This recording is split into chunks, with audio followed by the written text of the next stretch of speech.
అందరికీ నమస్కారం అండి. ఈ తొలి ఏకాదశి నాడు శ్రీ వెంకటేశ్వర స్వామి వారి గుడిలో జరుపుకున్న శ్రీ సత్యనారాయణ స్వామి వారి వ్రత వేడుకలను ఈ వీడియోలో పూర్తిగా చూసేయండి. ఆ స్వామివారి కథ విన్న, పూజలో కూర్చున్న, ఆ స్వామివారి ప్రసాదం తీసుకున్న, ఆ స్వామివారి ఆశీస్సులు తీసుకున్నా కూడా అందరికీ మంచి జరుగుతుందని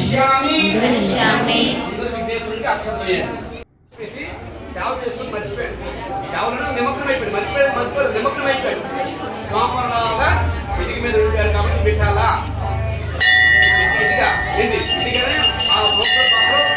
బోధిస్తుంటారు. అలా బోధిస్తుంటే ఒకరోజు విషయంలో కలిసి సూత మహర్షి అడుగుతారు. మానవుడు పుట్టినాడు, చనిపోతున్నాడు. ఈ జన్మ చేసే పాపపుణ్యం మరో జన్మత్రం పడుతుంది, మరో జన్మ చేసే పాపపుణ్యం మరో జన్మత్రం పడుతుంది. అలా జన్మ చక్రం తిరుగుతూ ఉంది. మానవుడికి మోక్షం దొరకలేదు. మోక్షం అంటే స్వర్గం. అది దొరికిందనుకోండి మరో జన్మత్వం అవసరం లేదు. మన రోజు పూజ చేయడానికి కారణం అదే. పూజ అంటే అర్థం. ఈ వ్రతంలో అత్యంత ముఖ్యమైన ఘటన ఏమిటో తెలుసండి. ఆ స్వామివారి మహిమలను కూడిన తెలిపే 5 వ్రత కథలను వింటే అంతా మంచి జరుగుతుందని చాలామంది నమ్ముతారు.